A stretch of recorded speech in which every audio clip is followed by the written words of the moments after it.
808s and Joysticks with Tom Stone and Tairell Hayward-Brown. Welcome to 808s and Joysticks, the show that bridges the gap between games, music, seasoned with pop culture. I'm Tairell, and joining me today, as always, is Tom. Yes, so a lot of news in the last few weeks, a lot of good news, a lot of interesting news. And as you can tell, we are now reaching the end of the year, coming into sort of near winter time now, so do have a cold. Apologies for that if it does affect any of the audio today, but hopefully we're going to push through and it's not going to be too bad. And to kick it off, you know, if you're a big follower of gaming news, which, you know, a lot of people are that listen to our show, you'll know that the PlayStation 5 was officially announced this week. We say officially because we've sort of known for a long time that it's been coming. And to be fair, you know, not blowing our own horn, but we did get a lot of the predictions right for this. So it is going to be coming in holiday season 2020, which is, you know, what we have predicted for a good few years now. And obviously we've now seen the dev kit, or a mock-up of the dev kit that was sent out to developers, which again we, you know, thought we knew about, and the dev kit looks really, really interesting. A lot more design focused than the previous dev kits for the PlayStation 4, which was just like a grey box. So, you know, it bears good for the PlayStation 5, and whether they're going to continue this, I don't know, design element of designing it in a V for the next generation, I'm not sure, but I don't think I'd be too displeased if it come as a V. I think it's quite a cool design. I'm not gonna lie, it kind of looks like they've took kind of like inspiration from like micro PCs, or like smaller PCs. Do you know what I mean? Like they have like kind of cooler cases. Like I know that you can't see the dev kit itself, but if you do want to see the dev kit, we'll probably tweet out like the image for the dev kit so like people can go and see it on our Twitter, 808s and Joystick.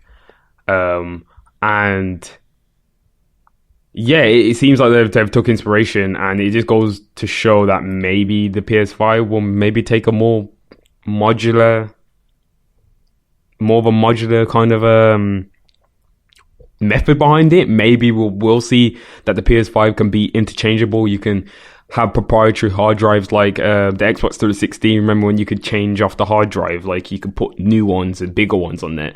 Maybe Sony has done that. Maybe there is a way to upgrade your PlayStation 5. I'm just saying this is purely off what the design looks like. I probably think that's probably not going to happen, and it's not a thing. But the way how it looks with all the vents and the fans on the side, it makes me believe that like you could do something with it. Like you could remove it and like put other things in it, or maybe change it altogether. I'm not quite sure. See, I wouldn't focus too much on the design of the vents and stuff like that.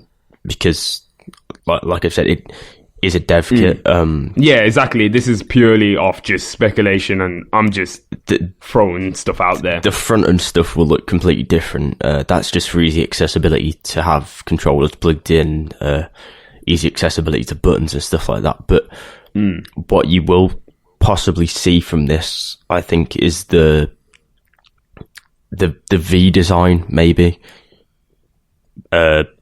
Because obviously the PlayStation 5, V or 5 in Roman numerals. So they could still roll with that for the final design. And obviously, you know, it does give the extra vents in the middle. But how much of that they'll do, I'm not sure. But it'll definitely look prettier than this. It won't look as much like a PC with the grey and the black and the vents like that.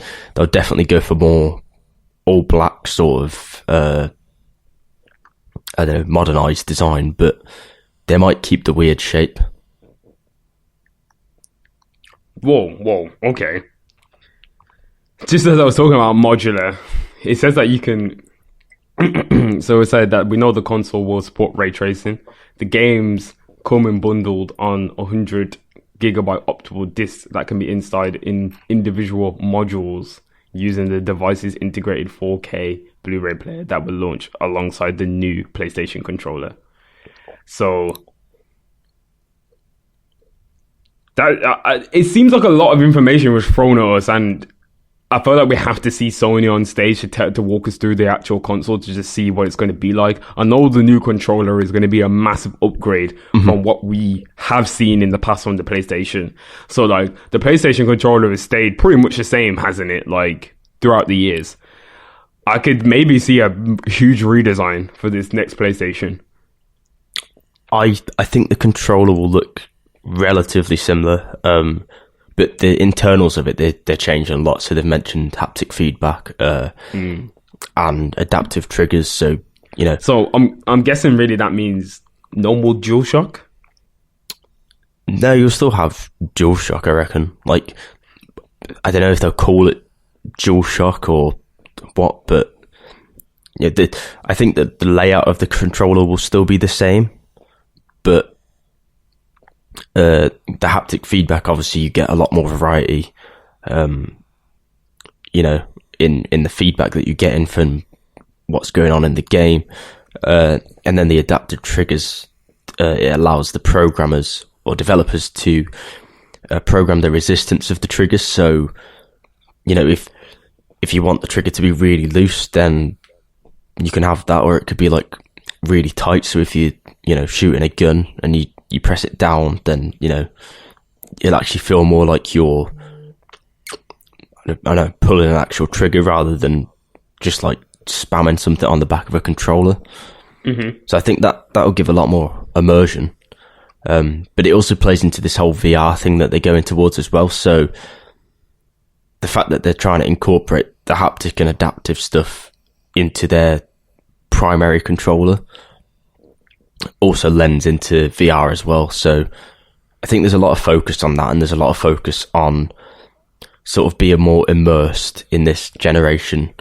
We've got the, like, you know, shorter loading times and stuff, the ray tracing, all that sort of leads to more immersive gaming, in my opinion. I am definitely looking forward to seeing how Microsoft have tackled the next generation, because we haven't heard a lot about Microsoft's machine or what they're working on. We just know that they were working on their next-gen console quite a while ago as well. Probably around the same time PlayStation started development on theirs. But we know that Sony started development of the PlayStation 5 apparently straight after the Pro. So, or even after the PS4. The Pro just happened to be something that came a product of them developing the PlayStation 5, I feel like. So it had a few additional features that came with it that is obviously going to be standard in the new PlayStation 5. But there's also rumors that a PlayStation 5 Pro is also going to be released as well. So I'm trying to think what kind of beast of a machine is the PlayStation 5 Pro going to be, when the PlayStation 5 already boasts the features of the PlayStation 4 Pro plus more, like 100 times more on top. So I'm trying to think of what could the Pro really like entail to give it that edge. What do you feel like it will have, Tom, to give it that like edge over the PlayStation 5? Like, what's going to get me as the consumer to buy the Pro over the PS5 when this is supposed to be a super crazy powerful machine in the first place? Well, number one, it depends when it comes out. So I think they'll do the same thing where you have a mid-generation console now, because a lot of your hardware is slowing down or taking longer to actually like show noticeable improvements. A mid-range console, a mid-generation console is a good way to sort of up that a little bit more. There wasn't really much changed in the PlayStation 4 Pro, to be honest. It's just more processing power. It's funny you said that, actually, because you said mid-range, even though it was a mistake. I feel like that is also a new thing as well that people will try and do. We've seen that Nintendo have tried to do the whole, we've got the Lite, which is your low-end then Switch is your mid, and then the infinite rumors of the more powerful Nintendo Switch that is being worked on. I don't know if the same can work with the PlayStation 5 and the Xbox. That's why they only have... Well, the Xbox has pulled it off. They've got the Slim, and they have that like subscription-based Xbox that you can buy as well. So they have like 4 tiers of Xboxes you can get right now. You can get the original, the X, the Slim, or the subscription-based Xbox, where PlayStation only have the Pro and the PS4. Both I felt like are cheaper models as well. So, well, the Pro, I don't know how much that is at the moment, but currently you can get a PlayStation 4 right now for about £232, which is not too bad. And they probably come with a game as well, and a controller. So, I don't know if they're going to try and do a mid-range console and a high-end console and a low-end console for this new generation. But I felt like that also can become a new trend, because it seems like the consoles have taken the gaming industry as a whole has took so much inspiration from the mobile phone industry in terms of releasing content and releasing hardware. So we'll have to see, because that's what mobile phone companies do. They release like tiers of products for every type of consumer. The person who can't afford it but still want that kind of premium product but can't really afford the £1,000 smartphone, but hey, we have a £500 smartphone that might be like have a less, it might have a great screen or have as many features in terms of like a camera features that are like as great as like the high-end phone, but it's still a good product. I don't know how much investment that like Sony and Microsoft would do into making products like that, but I feel like it's much more of a reality now, seeing as they're focusing on doing a premium and a normal product. Mm-hmm. Obviously, I just wanted to like talk about that, how I felt like companies are trying to capture every consumer, like even the person that can't maybe afford this expensive console, they're still trying to make consoles for people who can't afford that, who still want to play games and have a machine that actually can play those games still. I just don't know, like, how do you feel like about Sony and Microsoft and Nintendo trying to do things like that more and more? I'm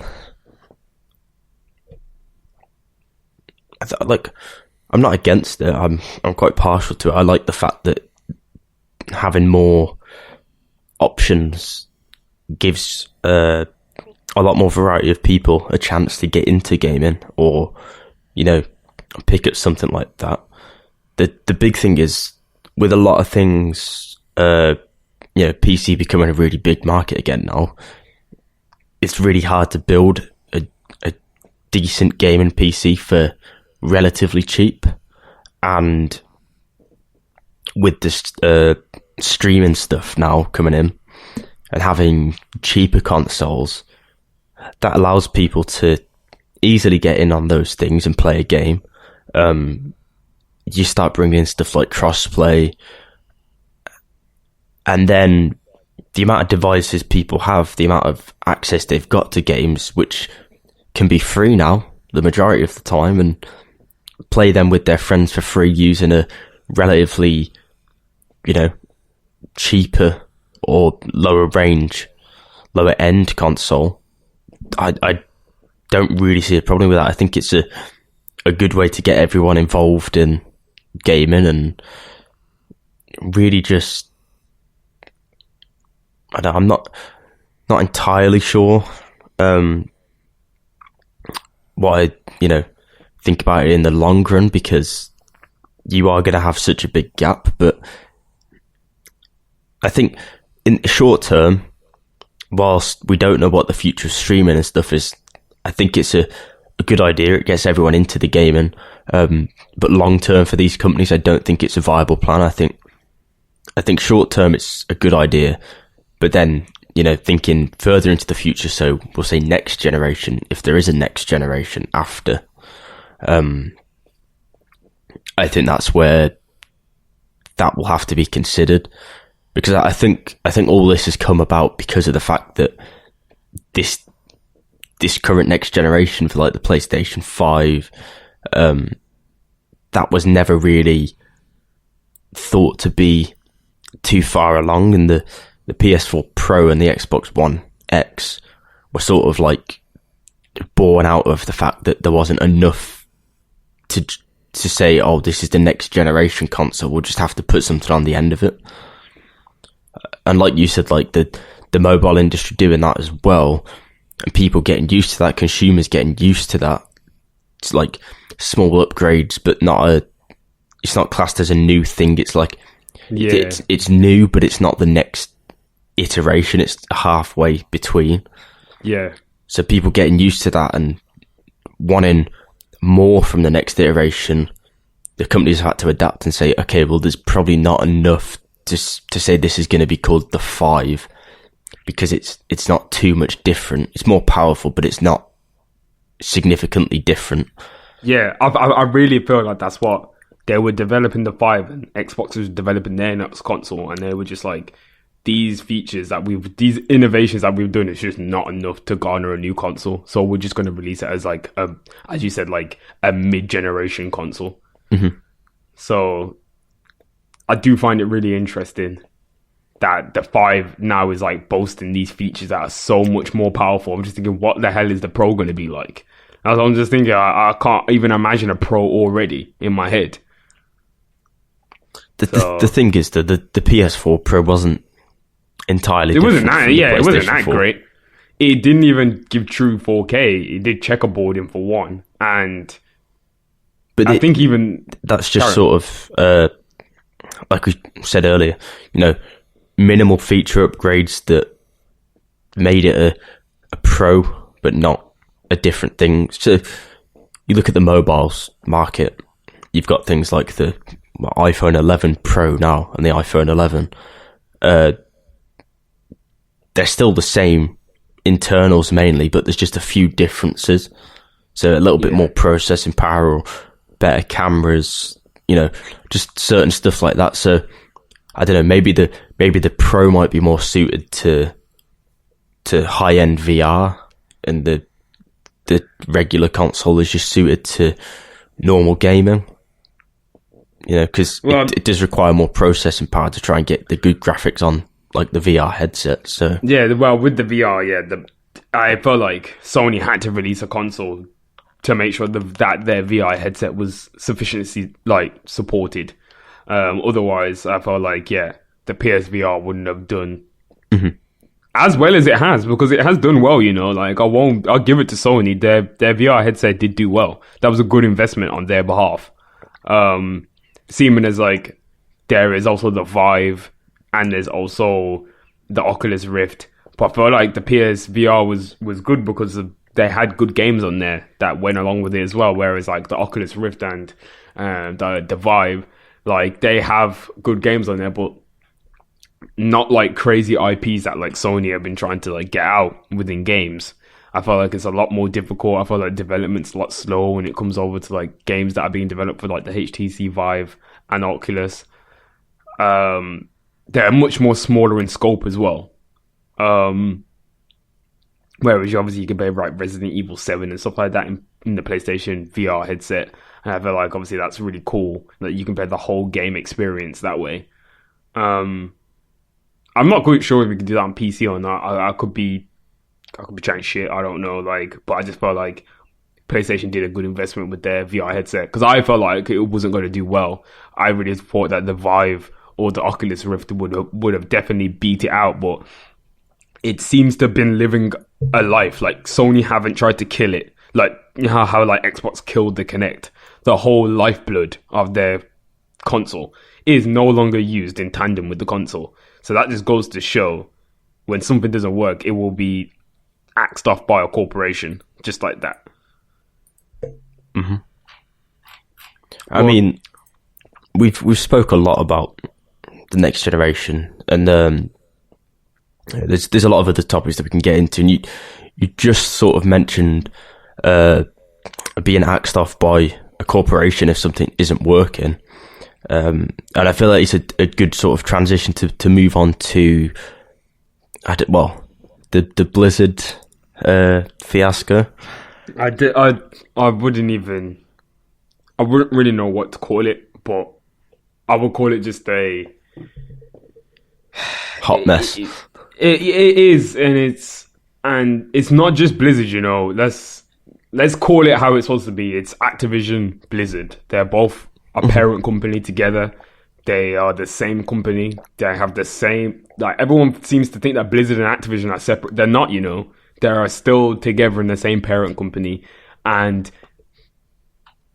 Chinese companies have involvement with both Activision and Blizzard. So I want that same energy to be kept. If you're going to be cancelling your Hearthstone accounts and your Battle.net subscriptions, if you're still playing Activision games, you're still supporting them either way. Like, I don't know about...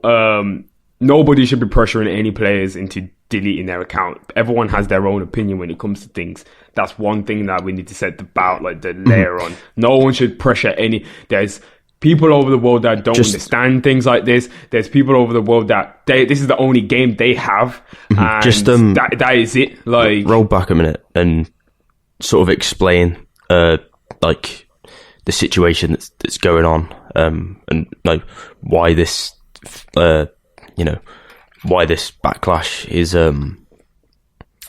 has come to light. So just a bit of backstory as to why Blizzard and Activision are under the spotlight. So I mean, you know a lot more detail about this. Yeah, I'll take it. I can take it down because I've been glued to this information because Young, shouts out to our boy Young, got 1 million subs. Shouts out to Young. He's been covering this heavily, and I'm not sure of what the nationality of Young is, but I don't think he's Chinese.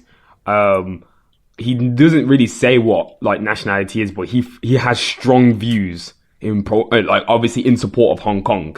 So Young has been covering this amazingly. A lot of people have been covering it, but not like how he has. He's been doing full coverage every day, non-stop. Even when he passed 1 million subs, he didn't even have time to celebrate. He was straight into covering this. So we have one of the top Hearthstone players in the world. That's an important thing to say. Blitzchung went onto a World Championship stream for Hearthstone, and after he won, he basically expressed his support for the ongoing protests that are happening in Hong Kong right now, and basically he got a year of suspension.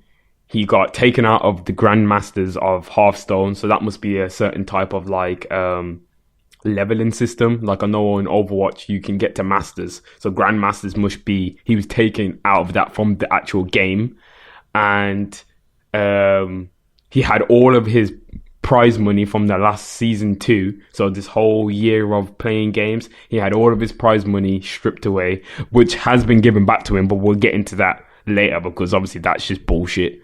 And both of the casters were also fired, which also had their suspensions reduced to 6 months, which is way too harsh still.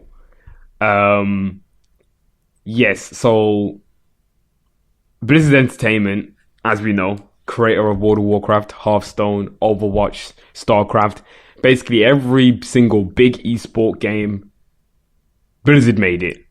And Blizzard in recent times have been in a lot of hot water, whether it be over Diablo Immortal or the use of loot boxes in Overwatch.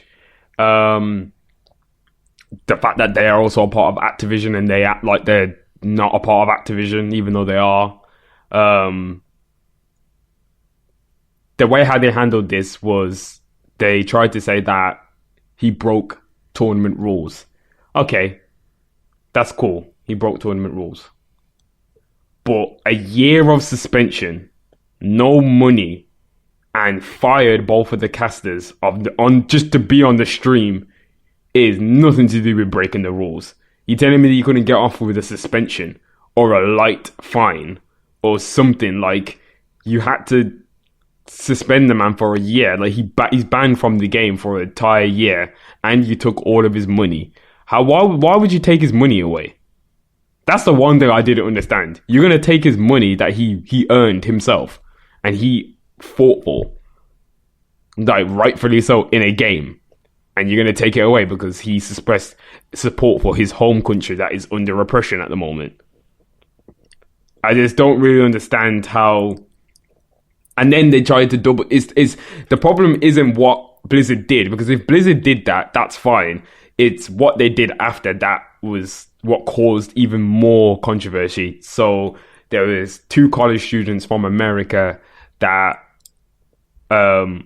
also expressed support straight after that whole Hearthstone thing happened. I think it was about a few hours after that happened. Their game was being broadcasted on a college stream, which was officially done by Blizzard as well. And they held up a sign saying boycott Blizzard and free Hong Kong. And they were not suspended, and they were asked to come back to the tournament the following Saturday. Nothing was stripped. There was no ban. There's no nothing. So that puts Blizzard in a bad light either way. Like, they could have doubled down on the censorship and banned these players as well, to just show that, you know, this is... I don't know what they were trying to say it was about. They could have tried to say it's breaking tournament rules. A lie, obviously. Or they could have allowed them to still play, to act like Blizzard is this benevolent company that will, now, you know, we'll let these guys off because, you know, it wasn't as bad as what they did, like what Blitzchung and the 2 casters did. You know, we'll allow them to still play. Either way, Blizzard was going to be in the wrong. They can't allow somebody to do the same thing, to stream straight after and not ban them.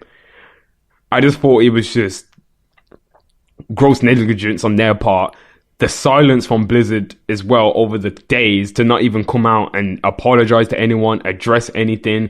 There was staff inside of Blizzard that were asking questions from the higher ups, and they wasn't telling them anything. There is lots of things around Blizzard's offices talking about free speech and freedom of speech and every player matters, and they've all been covered up by staff. There's been protests. There's been people quitting Hearthstone tournaments. There's been casters that have been quitting. There's been prominent players that have been deleting their Battle.net accounts. There's just been a lot of backlash. Like, this is probably the most backlash I've seen on a company in a while. Like, proper backlash as well, not the fake backlash that we see. We're seeing real backlash on this company. Like, yeah, and it is understandable. What is happening in Hong Kong is awful.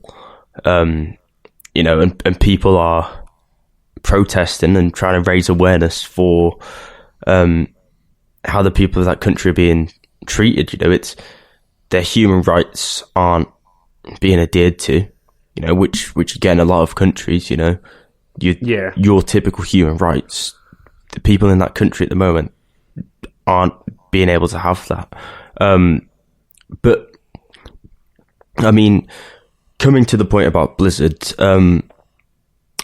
okay, I understand their point of view on political stuff coming towards a tournament. I do understand that. I do understand. Oh yeah, I do. I also understand anything to do with like political acts, but it's the fact that Blizzard have lied and not even said it was even politically motivated. It was just the fact that he violated their tournament rules. They won't say that it was a China move. They won't say that it was because of their ties to China and how much money they make in China is the reason why we did this. It's the fact that they're just trying to say he broke the rules, but he didn't break the rules, did he? Like he did break the rules, but not into the effect where the punishment should have been that. Yeah, do you know what I mean? Like, yeah. So this is where I was gonna go with it. If you look at other typical sports, not esports, typical sports,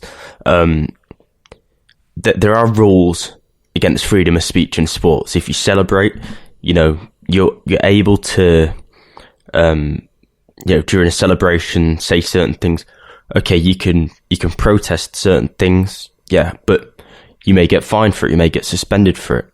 But people do that on their own accord, which is, okay. There are things where people refuse to support a certain cause because they don't trust that cause, and that's fine. And yes, they may get reprimanded for that, but it's never a severe punishment to the fact that it's like, well, we're stripping all the money you've just earned. You're banned from, you're suspended for a whole year, and we don't want you in this level system anymore. You're going to have to work your way all the way back up. See, that is the bullshit. Man's going to have to work, like, he's a number one, he's one of the top players in the world. He now has to, like, grind again. Mm-hmm. He's got a whole year, he has a whole, well, obviously, he probably will find a way how to still play the game, but he won't be able to play at that competitive level that he wants to anymore. I mean, my understanding would be, if someone does this, then you say, okay, right, unfortunately, it is against our rules. Unfortunately, we are going to have to ban you from the next tournament. Yeah. Or the next 2 tournaments, something like that. Yeah, then it could be the next 2 tournaments, or he could be like, okay, you say you're going to do something like that, yeah. All right, then we're going to have to do something, or something. So like, okay, something not as heinous as what they did, like, but also at the same time, like, it's just scary because obviously, like, people have said worse things on stream. Do you know what I mean? Like, I don't understand. This is not the worst thing that's ever been said on a stream. Do you know what I mean? Like, that's just why I don't get it. I don't. Obviously, I do get it because China has a lot of involvement with Blizzard, and Blizzard make a lot of money in China. So I do get it, but at the same time, I don't understand. They're trying to, like, use semantics to try and justify it, and it don't make sense. It's the same way as something similar happened in the NBA, where the NBA, the Houston Rockets general manager tweeted support for the Hong Kong protests. China has now suspended the preseason broadcasts. Mm-hmm. What the hell is that about? Because I think it's about, as I actually know about this the other day, I think it's around 50% or a bit more of actual NBA coverage. It's Tencent. Comes directly from China as well. Yeah. Their market in China is absolutely massive. Yeah, it's Tencent. 1.5 billion contract to Tencent. Tencent owns everything. Tencent is just a media conglomerate, which the Chinese government also has an ownership in. Mm-hmm. But so, like, I just don't. That can't happen. We can't not have, like, we're gonna temporarily suspend its preseason broadcasts.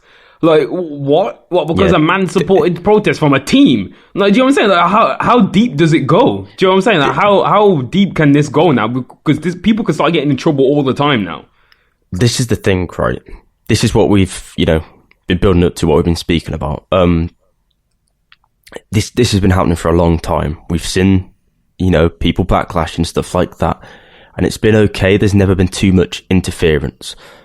But to take such aggressive stances on something like that, which, okay, bad things have been said before on stream and other people haven't got banned for it. But to be fair, if it's talking about politics on a stream, I understand where they're coming from there. They could have come out, though, banned him for 2 tournaments and made a statement and said, while we support freedom of speech, unfortunately, it is still against our policy and we have to ban him for this. That doesn't ever mean that in that statement they show support or they show that they're against the protests in Hong Kong. That shows nothing about. All that says is they support freedom of speech, but politically, like, freedom of speech, talking about political stuff, is not allowed in their live streams at their tournaments, which is perfectly fine. That would have been the easiest way to resolve that issue. And, people wouldn't have thought about it too much. Because of the aggressive nature of it, and then the stuff that followed. And then we're not forgetting as well the Chinese Blizzard account. Have you heard about that? No. Well, Twitter is banned in China, so they have Weibo. Mm-hmm. That's like their version of Twitter. And the Chinese Twitter account, like, let's say Chinese. I mean, I just need to read this tweet. Like, I just need you to hear it because, wow, it's just it's probably like one of the worst things I've ever heard. Like, I'm trying to find it. Mm-hmm. It's on their Weibo account.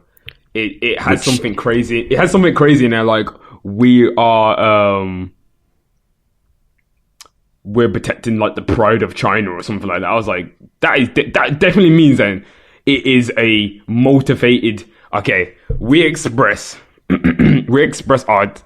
This comes from Blizzard's official Hearthstone Weibo account, which is the Twitter alternative in China, and reads as follows: "We express our strong indignation or resentment and condemnation of the events that occurred in the Hearthstone Asia Pacific competition last weekend, and absolutely oppose to the dissemination of personal political ideas during any events or games. The players involved will be banned. The commentators involved will be immediately terminated from any official business. Also, we will protect or safeguard our national dignity and honor."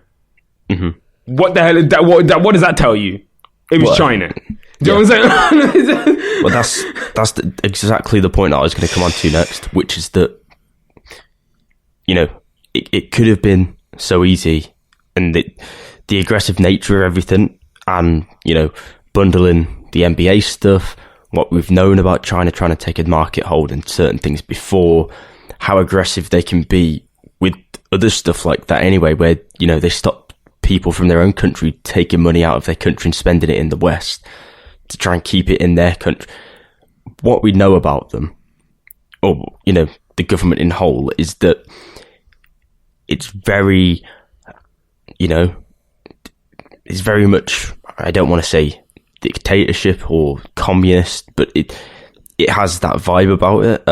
We're getting quite political here, but it needs to be said that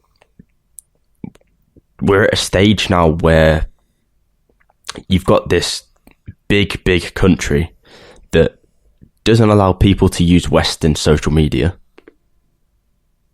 So they have to use their own social media, which is tracked. They're buying into Western companies, but then you can't speak out about them in the West because they'll try and backlash it. And you're reaching a point where they're trying to take a hold on what other people do outside their country. And number one, it shouldn't be allowed in their country. You know, they don't understand the West at all, in my personal opinion. That message alone that they posted on their Chinese Weibo account shows how,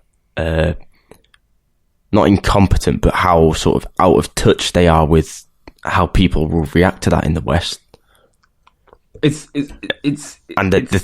thing is, the more that they push that, the more the West is going to push back.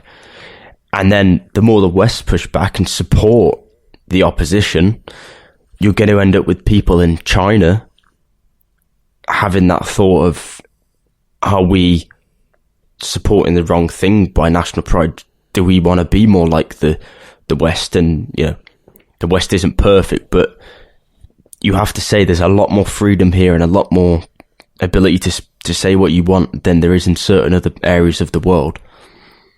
And, you know, I know this is just a game and stuff, but politically stuff like this, you know, there's meant to be a protest at BlizzCon, and while I'm in support of that, the problem is when you start getting countries like that involved that don't really care too much about what happens, it can get nasty very quickly. It can. That's why I want people to be careful, because but the thing is, it isn't a joke, like, that's what I'm saying. Like,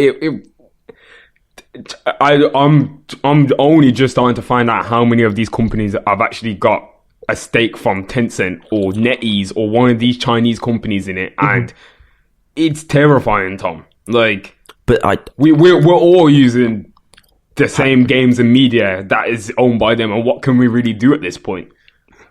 Having a stake is fine because they don't have the full control and stuff, and you can always boycott it. In the West, we aren't in control of that. They have no legislation over us. But that's what I'm saying. Which is fine. But even to have in Blizzard games, there's filters that will get you banned for talking about China or freeing Hong Kong. You can get banned like it's hate speech or it's some type of like profanity or something. Why is that in there? That's not a profanity. It's a country. Like, why have Blizzard gone so far to appease a 4.9 stakeholder in their business? 4.9, that's how much Tencent own in Activision-Blizzard. I feel like some of these companies are lying to us, and they have a lot more money invested in these companies than we know. Obviously, the market itself is their money in it, and that's their investment too. Because imagine if China says, all right, then no more Blizzard games are being played in China. I would say that would probably not work out in their favor as well. But you can see how it would go, though. Yeah. I mean, we spoke a lot about politics and stuff. If you want to get like a apologies, a good view on that, a bit of fun with it as well, then I'd highly recommend going to watch episode 2 of the new South Park season. I know that's completely unrelated, but it's called Banned in China, and it's connected. It's a very sort of straight to the point, fun to watch, but straight to the point sort of why this is a problem and why, but like showing you, just how it can affect things, and it's not entirely fully related, but it's there for a way to sort of show that. Well, obviously, dudes at South Park, like, they're at such a level now where, like, I don't know if they're even like execs at Comedy Central now. I don't know what they are, like, but they've made so much money from South Park and Book of Mormon that they're probably untouchable at this point. That's why they didn't really care. And the episode was being broadcasted amongst the protests in Hong Kong as well. So it already goes to show that people are also in support of that episode. Which is why I still say South Park is still one of the most funny and relevant, up-to-date, like, adult cartoons ever. Like, Family Guy's probably going to try and do something. It's not going to be that great. It's going to probably be more offensive than anything. Yeah, but moving back to the point, it shows that we, as a Western civilization, and I'm going to keep saying that because, you have the West and the East, which is completely, two different things when you look at the scale of it. But, the Western media and lifestyle, the freedom is there. People complain about it, but sometimes you just have to look and go, well, there's a lot of people out there still that don't have that freedom, don't have that, money in their life, stuff like that. And, this is very unrelated now, but, coming back to World Mental Health Day the other day that we were supporting, I'm fully in support of mental health and stuff like that, but I personally just want to say that, there are times when, yes, times are hard, but there's always going to be people out there that are in a worse position than you. And yes, you may sit there and think, oh, our life's really bad, but really we have access to everything that's free. We can do what we want. We can go out to the shop and do what we want. We can go in the street and shout whatever we want. And in some countries, you can't do that. Just saying, that's not the case for everyone in England either. But talking, I know what you're trying to say. You're trying to say that you're in a Western world, whereas there's a lot of countries that don't allow the same things to happen. Even in we're gonna just talk about a surface level. Even in places originally my family's from Jamaica. Even in Jamaica, you can't do, there's certain things that you can't do over there. You won't have an opportunity to. You get in trouble for it. It's just a different way. Like, there's certain countries that are so different to ours that I feel like some people can also be narrow-minded about it as well, and they could think like, oh, what's the big deal? Do you know what I mean? Mm-hmm. But I feel like it's an issue that is affecting the gaming industry more and more, and gamers are always talking about censorship and bloody blur and why is the protagonist a woman, or why is the protagonist black, or whatever. I'm like, there's bigger issues to think of, like corporations and conglomerates owning all the gaming media. This is stuff that we should be fighting against. Real stuff. Like, this is the reason why our games are the way they are, because people are so money hungry and want more and more money. And also, these Chinese markets buy the shit that people complain about. They will buy into that, There are huge contributors to microtransactions. Huge contributors. Mm-hmm. So you got to think where some of this shit has been grown and has worked is in these territories. And that is just a sign of everything. That is just a sign of the time. 2.5 billion is a 4.9 stake in Activision-Blizzard. That's a lot of money. Even if for 4.9%, 2.5 billion is a lot of money. So I don't know, man. It's sad because it's just another time where it just affects the gaming industry negatively, and it's just a negative thing, and I don't know how long this is going to go on for, and this is going to have a big snowball effect. BlizzCon's around the corner. Riot Games has doubled down and forbids gamers and commentators from commenting on politics. I don't even know what's going to happen to Riot. Like, people who talk about it are League of Legends, but apparently the World Championship is going to be a major stage for protests and people saying shit, because they said that they don't care no more. They said that they're sick of being censored everywhere. Like, they have to abide by all these rules, never to say anything. They can't have their own opinion even on the game. When they're doing post interviews, I was like, enough is enough. Like, what are we supposed to just talk about? The game, and that's it. It's like, there's no other, you can't even speak about it when you're in your own stream. They will get in trouble. So some people are obviously fed up. So this is what happens. People revolt. There's only so much you can keep down, the person in it.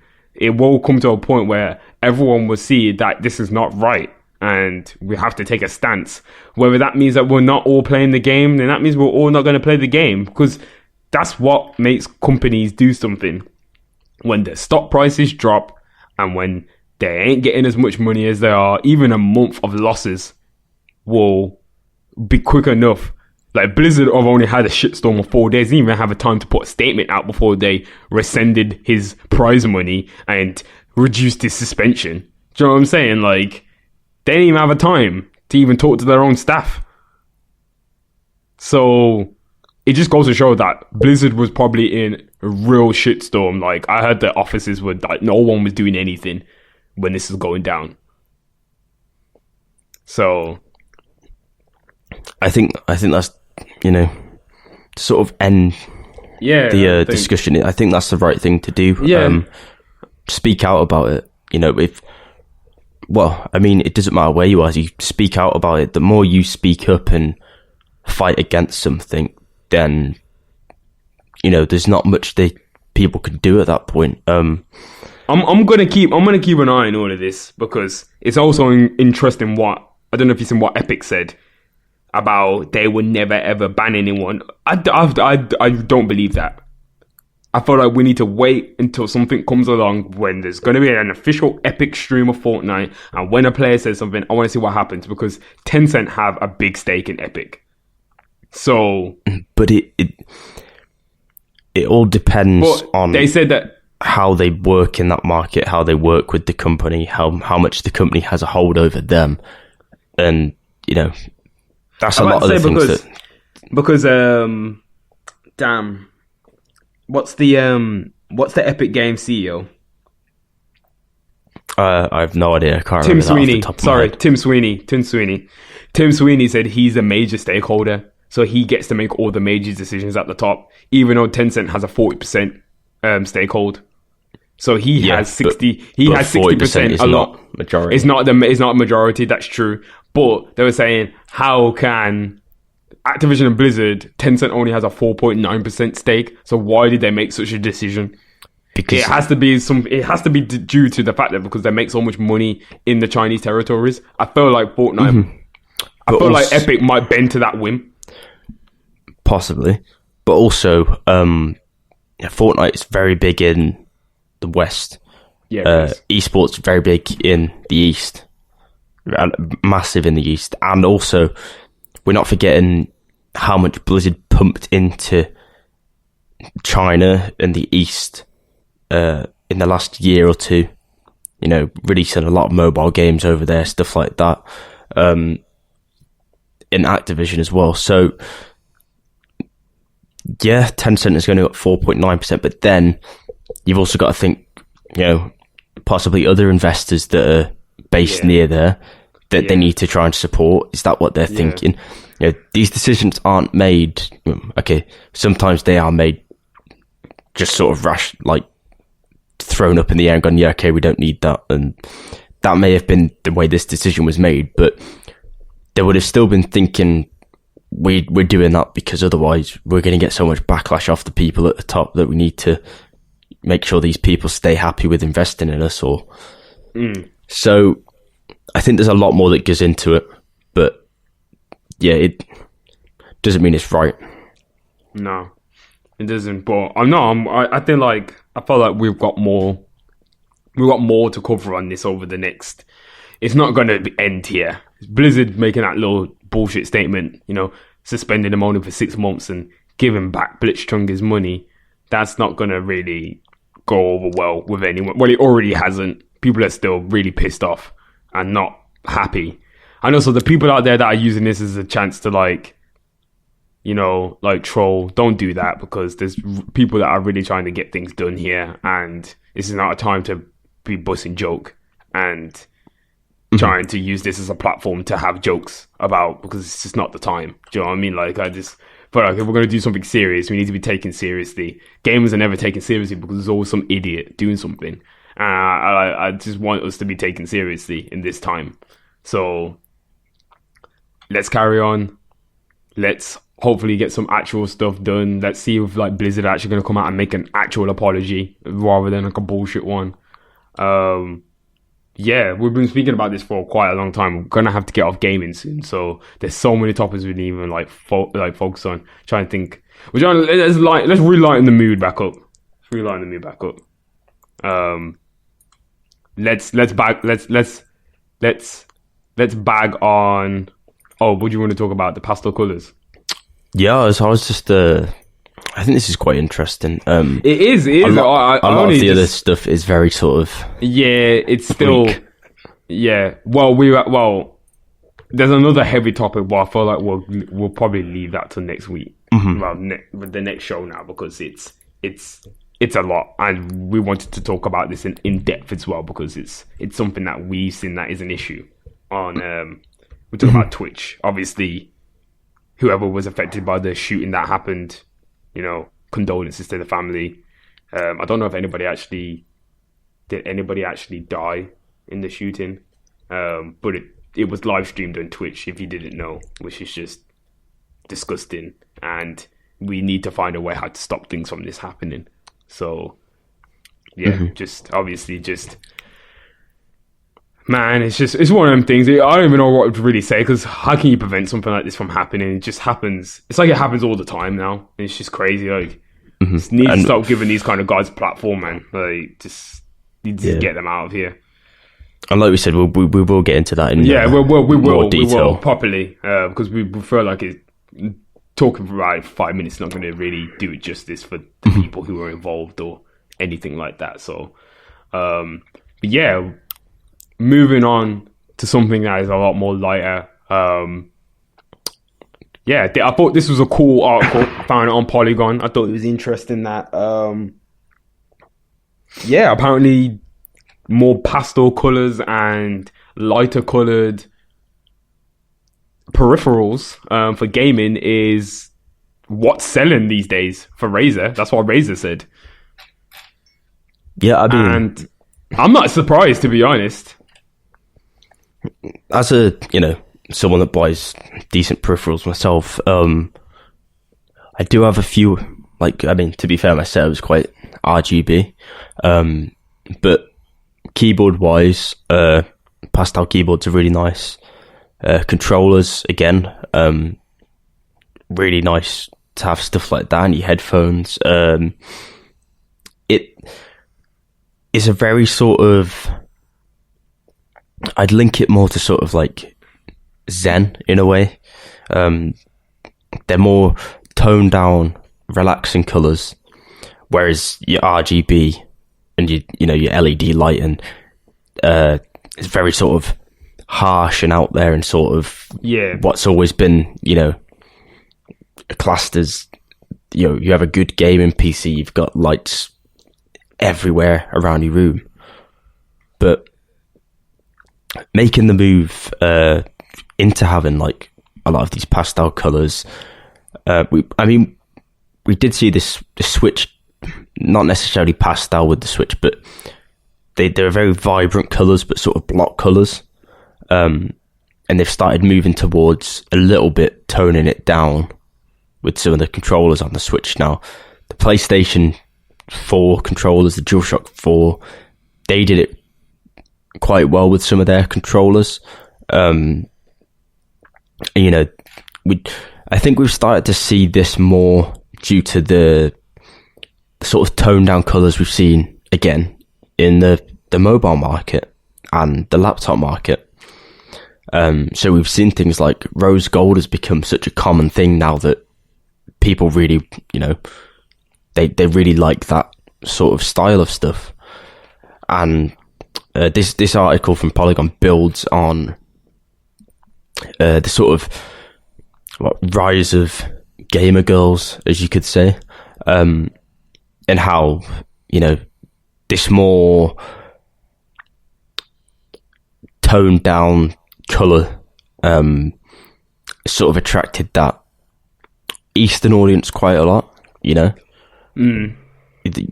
Places like Japan and Korea, you get a lot of pastel colours thrown in quite a lot with stuff, and that's probably where they will sell a lot of this stuff. And moving it over to the West is very something that I'd personally like to buy. I'd definitely like to see a lot of this stuff, and I think it also takes into account sort of the stigma and the stereotype of gamer moving away from that harshness of having to have light in everywhere. You can still go in the comments and it's still the same tired guy. I don't know how old these people can even be, man. Just complaining what's the point of this? I'm just because there's so many other people that play games these days. It's not just you. It's not just you in your sweaty basement. I just don't understand what's wrong with Razer coming out with a line of pink stuff. What is people's problem? I mean, personally, I'd buy a pink keyboard. It's funny you say that because Jody said the exact same thing. I bet you Tom will be interested in this. I goes, Tom probably would be interested in this because it fits his aesthetic. He likes stuff like this. I was like, I'm not gonna lie. I was like, the pink mouse would probably be hard. Like, I would probably get that. Like, what's wrong with that? Doesn't have to be black and brush metal, like, all the time. Like, do you know what I'm saying? Like, we don't have to always see green and black everywhere. I feel like, let's get away from the musty gamer, like, guy aesthetic, and let's get into the future in it. Like, I don't even know what people's problems are, man. What are people's problems? If girls want to play games more, yeah, what? I don't see the issue. I don't see I don't see the issue with the... We don't see the issue, Tom, obviously, in it, but some people do in it. The customization of having, you know, picking a colour that you like, it's very personal to people. Just changing a colour of something that's personal, and they like that. And, you know, if... I don't really want to say this, but majority of gaming stuff, for the most part, for a long time, has been targeted towards a specific group of people. Those group of people are normally male. Those group of people are normally very hardcore gamers as such. And a lot of the stuff that's coming out now, like, you know, a pink mech keyboard, that's not targeted at that group of people. And that's good, because it opens up the variety, and it stops people from being in that thing where they feel like they have to buy this stuff and they have to be masculine to play games, or only boys can play games, or only these people can play games, or it's nerdy to play games because you've got these lights everywhere. Like, it opens it up to be so more diverse for people to just jump in and pick what they want and use what they want, and feel like it's personal to them. You know, you can buy a pink PS4 controller and a pink PS4.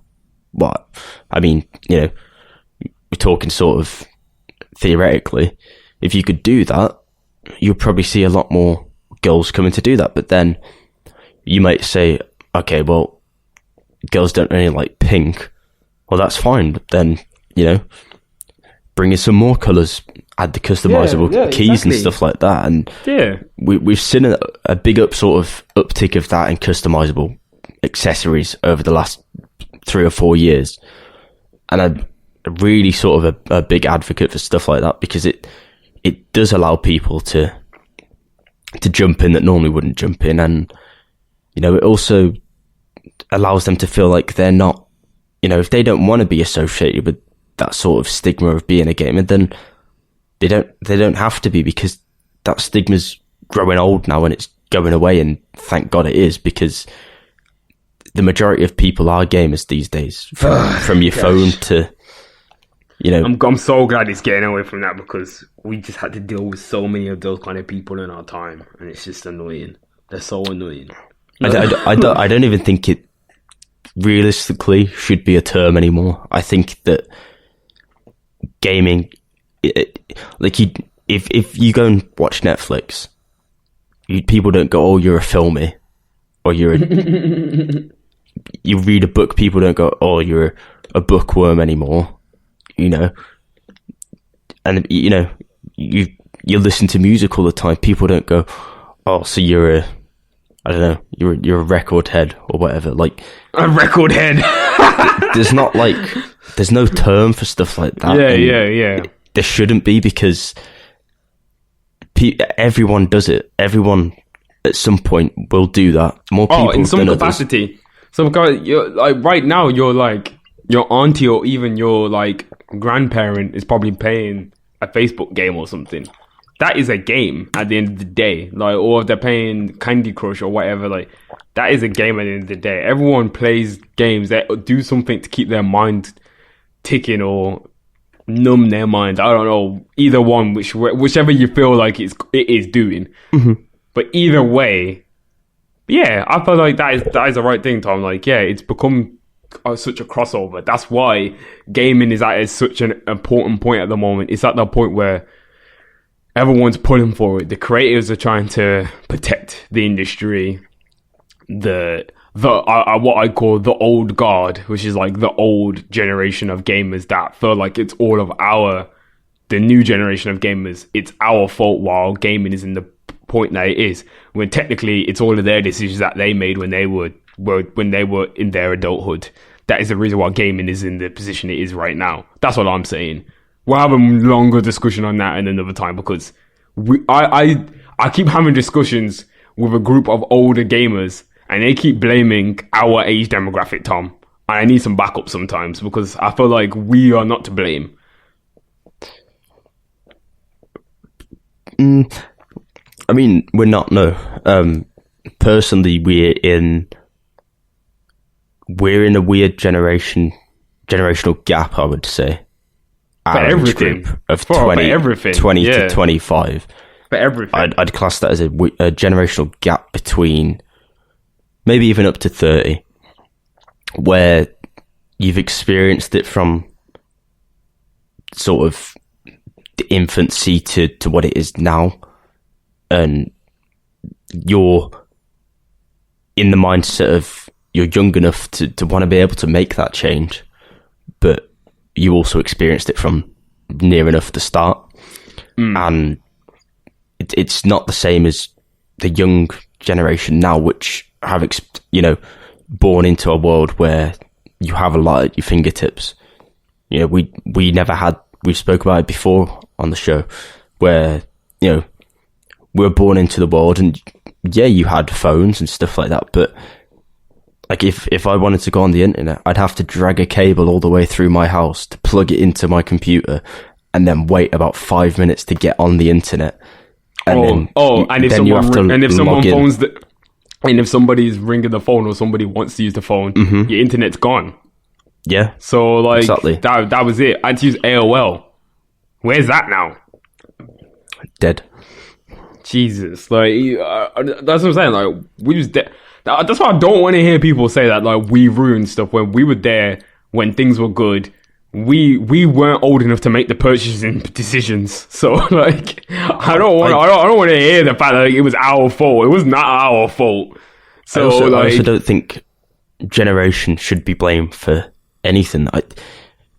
I think when people throw that around, it's a bit stupid. Like, yeah, okay, your generation's done more than this, and our generation's done, but really, isn't it just everyone? Everyone should take responsibility for it, because at the end of the day, it's still everyone's responsibility. If you've ever took part in anything like that, you can't blame certain people for doing certain things.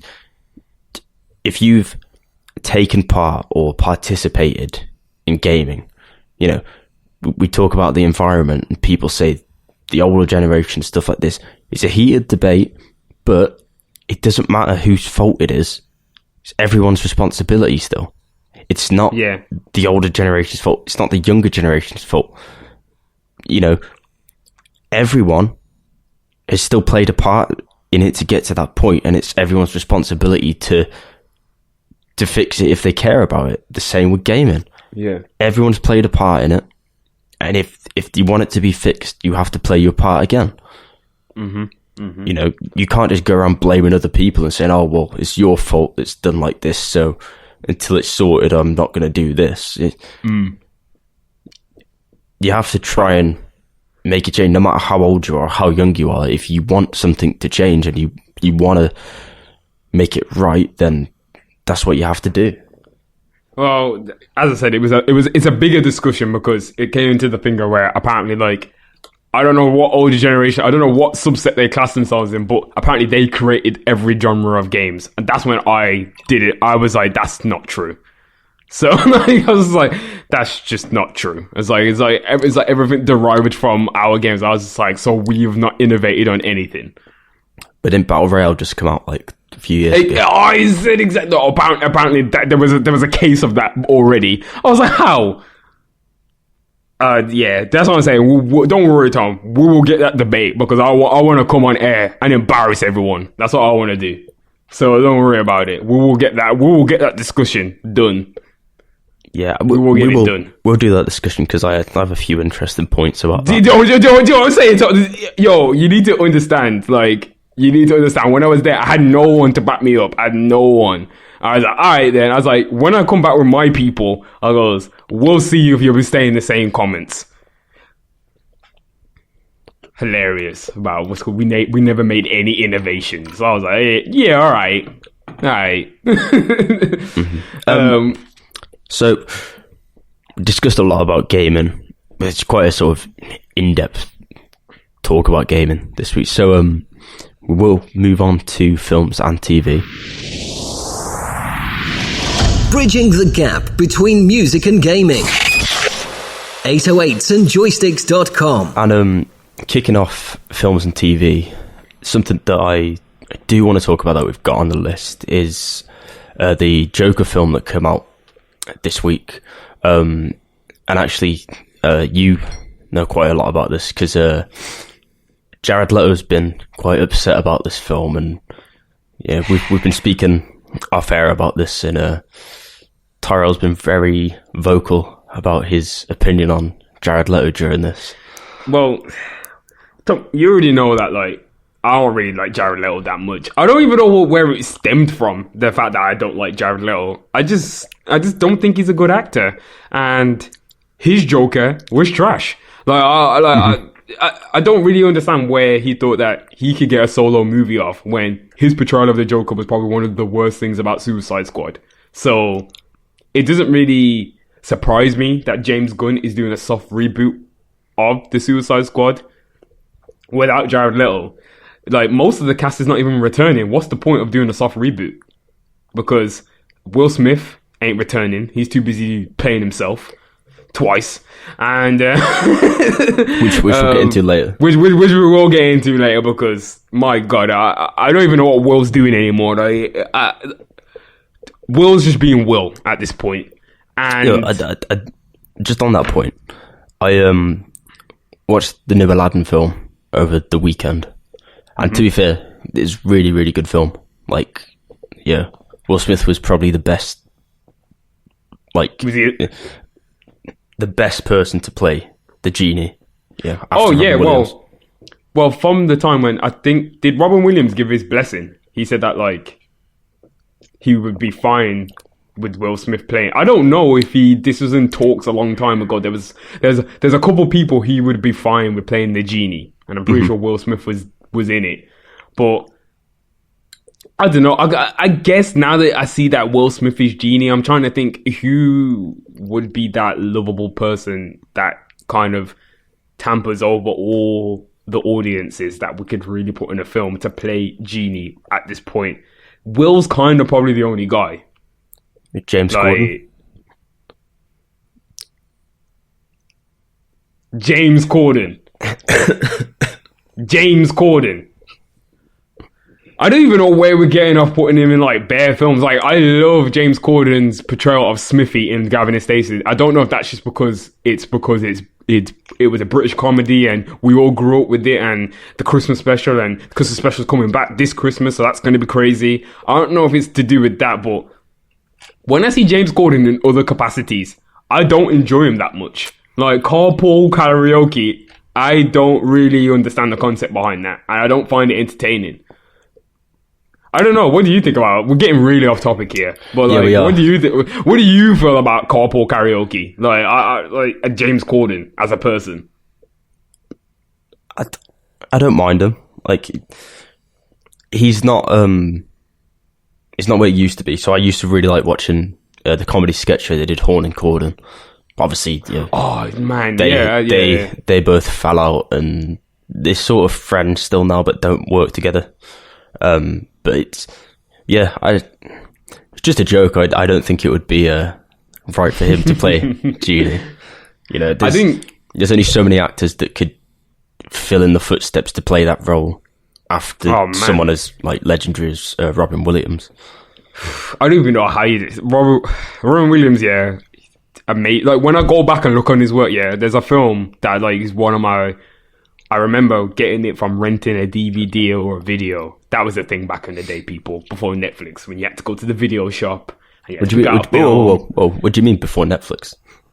Oh, shit, sorry. Yeah, Netflix was also that service, well, before it turned into a digital service, yeah. Love Film as well. Love Film, Netflix, Blockbuster, your independent video shop, man. Those were the places you had to go to watch films. or if you were tech savvy enough, you would have pirated them. But that's not the way you should do things. You went out to the video shop to go and get a video. Bicentennial Man was so hard. I love that film. That's Robin Williams. Go watch that if you haven't seen it. Bicentennial Man, very, very good. Anyway, totally off topic here. We ain't got much time. Let's get back to the topic at hand, which is Jared Leto being upset at the fact that he ain't got a Joker film, and he just needs to stop whining and be grateful that he's actually going to be playing Morbius, a crazy good, probably one of Spider-Man's toughest villains ever in a film. So why would he play the Joker and Morbius? I mean, not the same universe, so it would be fine, but it isn't, but his portrayal of Joker was goddamn awful. So awful. And a lot of backlash for it. Good reason he's not coming back for the film. Good reason the solo film got cancelled, and they brought in someone like Joaquin Phoenix to take up that role and do a sort of darker take on it, and it's worked perfectly. So, yeah, he's, I think anyone that's in that role to just be replaced is going to be upset, but he just needs to move on. Stop being vocal about it and just... I'm not going to even lie, yeah, if the Joker film was done, yeah, that kind of Joker, the one that has the tattoos and the grill and that kind of 50s gangster look, yeah, if we were going to go down that route, they could have made it so much better. They could have portrayed him in such a much more of a gangster way. He just seemed corny. Like, it just seemed mad cheesy. Like, it didn't seem like, oh, this is the Joker. Like, it just seemed like a guy who was trying to be the Joker. Do you know what I mean? Like, I just felt like it was a gangster trying to be the Joker. I was just like... But then when you watch the Joker film, and you see what the Joker's supposed to be, he is the definition of madness. Like, and I didn't get that with Jared Leto's character. I didn't get the definition of madness. I didn't get he was insane. I didn't get the fact that he thinks that the whole world should laugh and that is how everyone should feel. Like, that's not what I got from that. I didn't get anything from that. I just got that he's just some type of like gangster, and I know it's all taken from a certain character, so we can't really blame Jared Leto's character, because obviously he plays that type of Joker, and we've had such strong Jokers in the past, like Heath Ledger, Jack Nicholson. There's been great Jokers in the past, and obviously now we've got Joaquin Phoenix's Joker, which was just a sublime performance, which I won't go into too much detail because Tom, who I would have expected to watch it day one, hasn't watched it yet. So not yet. So we ain't gonna really discuss it, but we will do a full review, because I would love to obviously discuss the ending, the film, the acting, the everything about it, because it was a brilliant film. The media is trying to turn it into something it isn't. Fuck them, because I don't know why they're trying to make it into a film like it's going to cause any kind of mass hate or violence. They really wanted it to be like a film of hate, and I don't know why. I just don't know why they're trying to paint it this way. I don't understand. Like, because it benefits the media at the end of the day doing stuff like that, and we've seen it a lot. Like, you did see it around the Dark Knight trilogy, but then obviously after everything that happened, they changed their tune pretty quickly. So I think that it's just something easy to get people to click on for headlines and stuff. It's clickbait at the end of the day, and as we all know, clickbait sells and clickbait works. So that's how news corporations work these days. Exactly. Well, don't take things of the film out of context and try and put it to your own narrative. It just pissed me off, because I went to go and watch the film and I made my own conclusion. It wasn't pushing any type of mad narrative, in my opinion. The only thing I could possibly think of that is possibly a little bit scary, not even to anyone really, is that it was, and this is not even real. I can't say it because it doesn't spoil the story, but it's a whole, like, impoverished people and rich people. It's basically something that's going on right now. It's because it touches a nerve with certain people. That's why already. The elite. That's all I'll say. Mm-hmm. So we'll leave it at that. Yeah. We'll leave it at that. And like we said, we spoke about Will Smith just a little bit earlier. And another thing that sort of links nicely into, the Joker being bigged up in the media and not being able to be played in cinemas is Will Smith's Gemini Man. And that actually can't be played in its intended format in many cinemas, apparently. They recorded it in 120 frames per second, 4K and 3D, but there's only 14 cinemas in the UK or the US. I think it's the US. 14 in the US that are actually going to be able to play the film at 120 frames per second in 2K, so not even in its full recorded form, which is baffling, really, that number one, they recorded it in that way, but then number two, that many cinemas are so dated and not updating things that it can't play like one of the most modern films to its full potential. There is actually a lot of cinemas in the UK that have the ability to do that, which is they weird. Actually do. That is very weird, but I remember they did that because a lot of our audience cinemas have that Dolby 3D thing. Mm-hmm. So that is it. So you can possibly see. Now, I wasn't going to go and see this film, but I've never seen a film like this before. So if I have a chance to go and see this in 120 frames, I might go and see it just to see what it's like, because the Hobbit tried to do something like this, didn't they? And it didn't work. It didn't work too well. So I'll have to see. Apparently,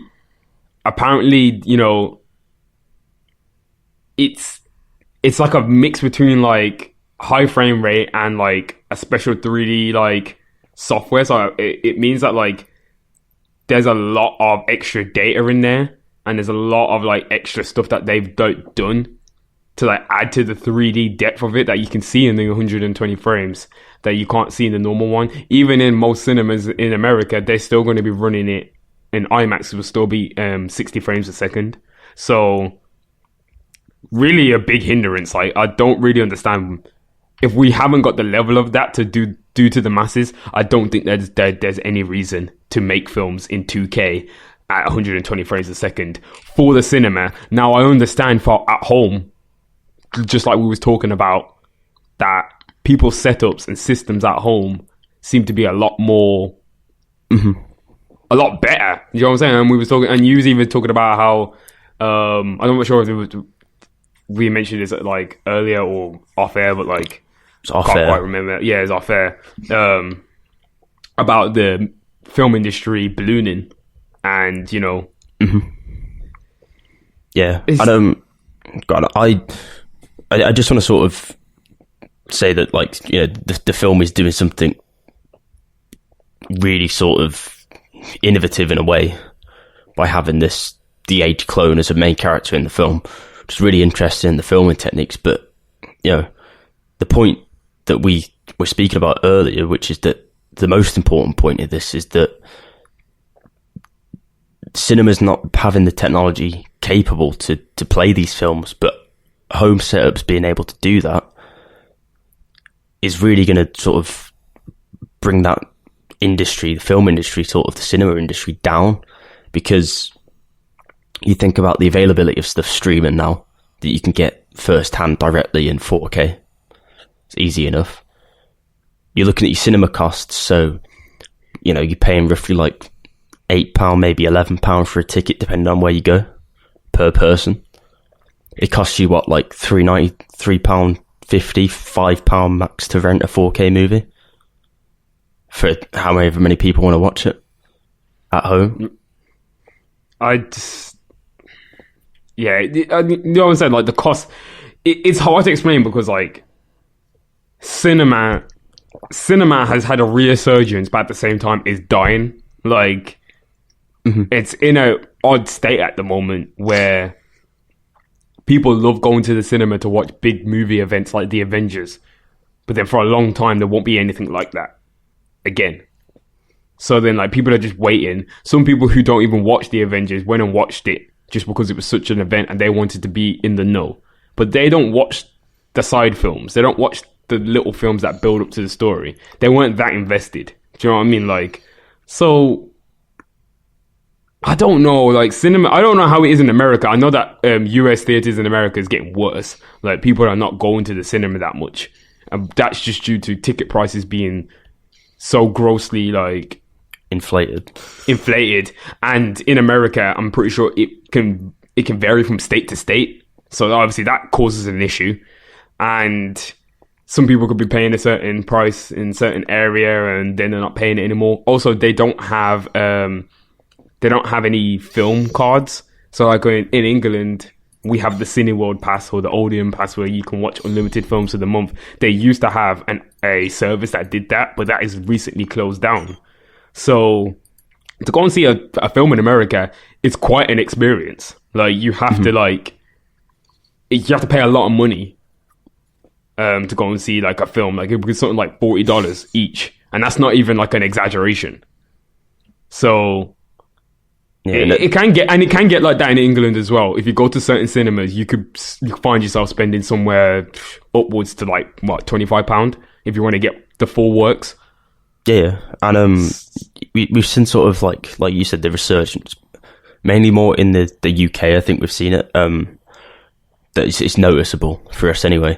Like, I've been to the cinema probably 4 or 5 times this year, and never really would have been the cinema too much before that, just because. But then the fact that you've got these cinemas popping up now where they've changed it all. It's what they call now like luxury cinema, but you expect that from every cinema now. Every cinema needs a premium viewing. Like, so you've got like a special. Like, I went and watched Dragon Ball in like premium, like super IMAX or something like that. I had like a leather chair that reclined. I was like, what the hell's going on? I've never experienced any. I had my own personal settee like sofa thing. I was just like, this is sick. Like, I paid normal price as well. I didn't even pay that like crazy like for it, because it was a special viewing of Dragon Ball, so they were only running it for 2 days, but they were only showing it in that special screen, so they couldn't charge everyone the premium prices because it was in that screen. They just had to charge everyone standard. It was great. I loved it. I thought it was just so crazy. Like, and there's so I used to go to the Light Cinema, which is a chain of cinema where they have like reclining seats. You could like table in the middle, stuff like that. You know. Yeah. So me and my friends would go and watch films, go get a few beers, watch the film, sit and watch the film with a few beers. Did miss the end of the Avengers because of that, but it's fine because I didn't miss too much. Wait! Please tell me you was not running to the bar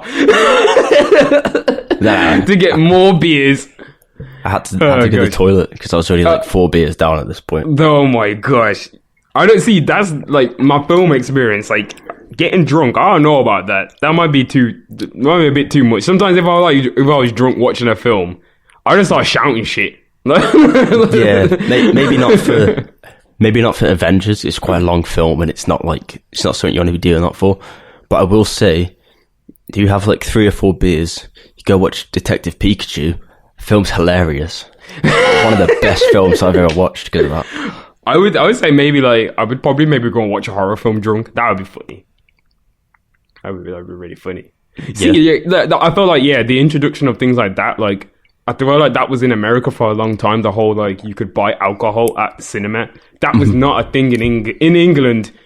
Alcohol was never served. I never seen alcohol in the cinema. There's only certain independent chains that did stuff like that. Yeah, but now Odeon serves beer now. Certain Odeons do. Cineworlds, some Cineworlds do beer and stuff. They have a full licensed bar there sometimes. I'm like, what the hell? Like, so I think it's a pretty interesting thing. The cinema industry. I'll have to see how that's going to go. But if you're interested in a film like Gemini Man, like my uncle is, he said, it's something sick, man. It's like it's out of the 80s.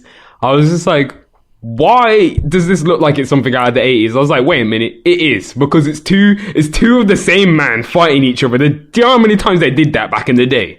Like there's so many films like that. Like, oh my god, how many times has Arnie be fighting himself. I just thought to myself, like, man, they definitely did this to capture like that audience. I see a lot of films like that. Like, there's a new Rambo. Wasn't needed at all. Yeah, I didn't really see much on the new Rambo. I've seen it advertised, but I've not seen it much. That's because it's going to make it like 10 million from everyone that's banking on the whole nostalgia, and then that's it. But some more interesting news that, you know, relates to games in a way as well is the news that you've added here that Ubisoft is looking to adapt franchises like Rayman, Far Cry, and Watch Dogs into animated series. Mm-hmm. It does say like Far Cry Blood Dragon animated. I'm fine with that. Maybe not a tween version, because I don't really get why it needs a tween version. I think it works fine as it is. But then there's things like, you know, does Rabbids and Rayman really need animation? They work for it. It makes sense, okay. But then Watch Dogs spin-off, which is a cyber mystery.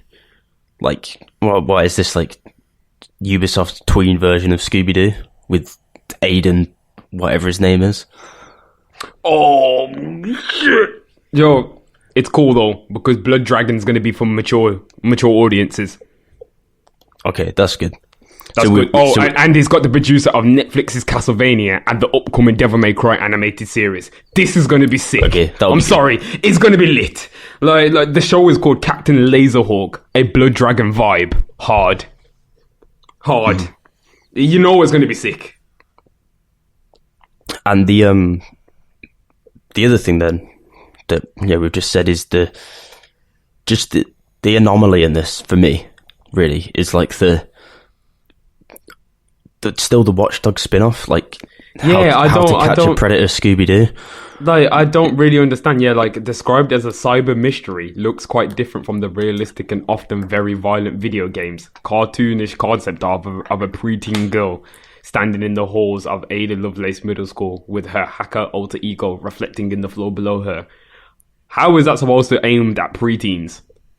They don't even know what hacking is. I'm not entirely sure.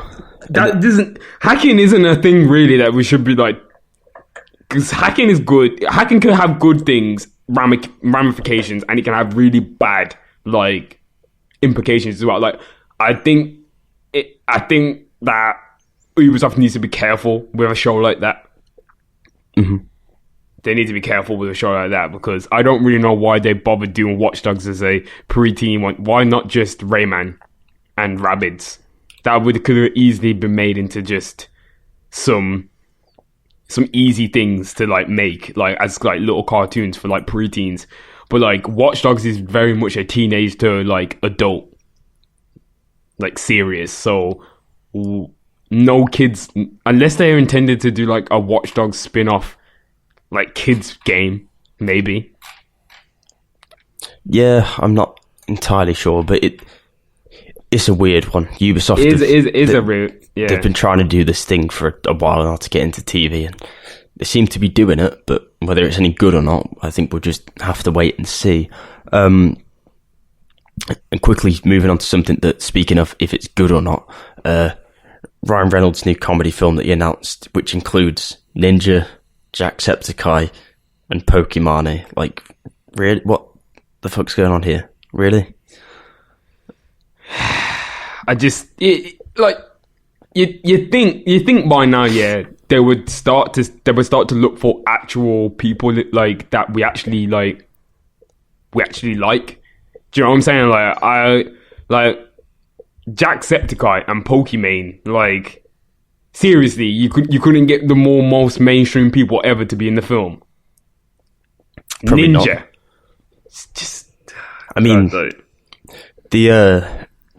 they did state that if you go to the early previews, you do get a free PewDiePie hoodie, and you also get a nice free Belle Delphine bathwater set as well. So it could be worse.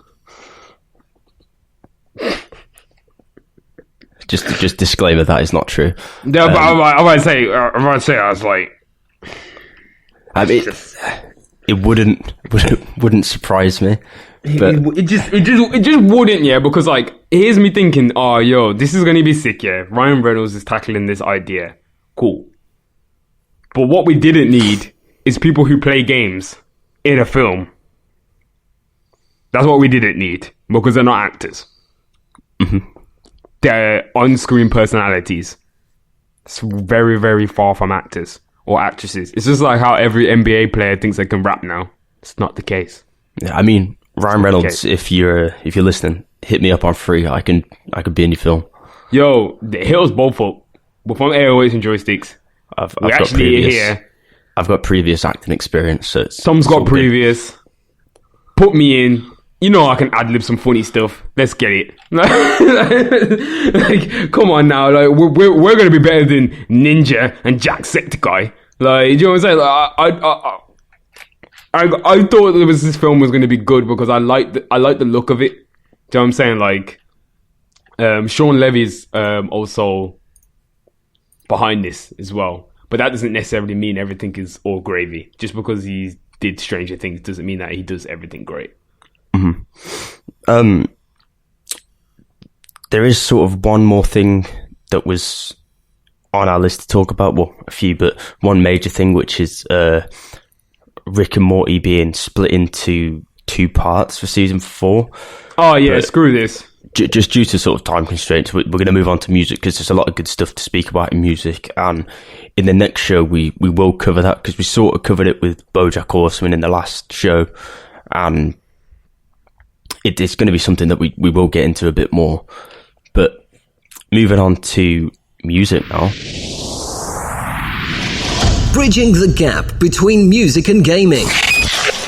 808s and Joysticks.com. Yeah, I'm gonna do a quick rundown. Do you want me to just do all the rundown? Do you want to do album and I take single, or do you want to do? Should I just do them all? You can just do them all if you want. Do them all. Yeah, all right, cool. I've listened to a lot of this stuff as well, so if I've missed out anything, just jump in and just say.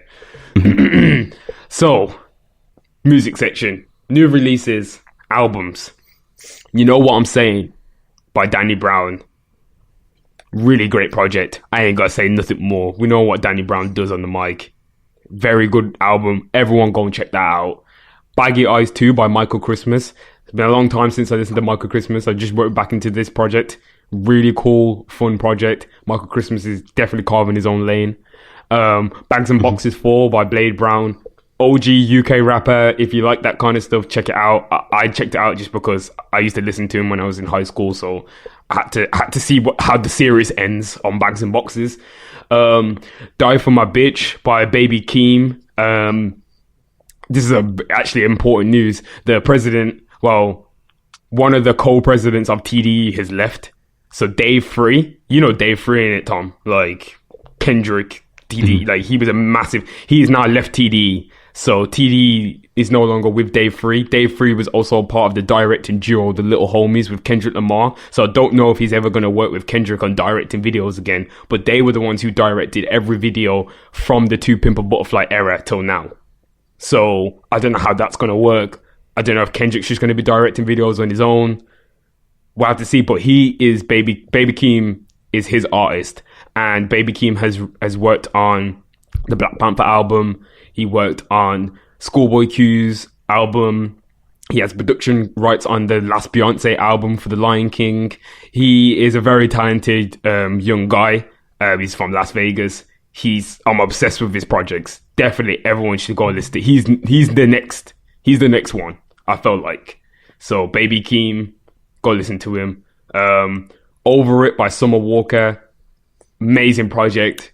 Summer is now like probably going to be a star from this. It's like how SZA came with her album. It's really good. Everyone I've spoken to loves it. You love it as well, Tom. That you've told me that it's a really good project. She brought Party out of retirement somehow, so that's a great thing. So yeah. Heads in the Cloud 2 by 808 Rising. I know that these are your guys. I haven't really checked out 808 Rising in a while. I used to love their YouTube channel, but I haven't listened to the project. What do you think of the project, real quick? Because I know that these are your guys like Joji and all them. Yeah, so I mean, I've listened to quite a lot of the stuff that's on this list as well. This one probably more than some of the others over the last few days. It's really been what I've been listening to quite a lot. Solid sort of project from them. Really good. Again, like carving their own lane. Got a lot of sort of K-pop influence in it as well. But like, nice. The features on it are good features. They're not features that are put there for no reason. Like they fit with the tracks that they're on, and they're meant to be there. Not like DJ Khaled, basically. Yeah, there's no DJ Khaled shouting, so it's all good. Okay, yeah, cool. Wow, I really need to get into that project a lot more. I do really appreciate 808 Rising and what they're doing over there. They're like making their own little lane over there, and I appreciate that. Keep Going by Mike Posner. Shouts out to Mike. You know, he's back on the road after getting bitten by a snake. Had to rewalk, all sorts of stuff.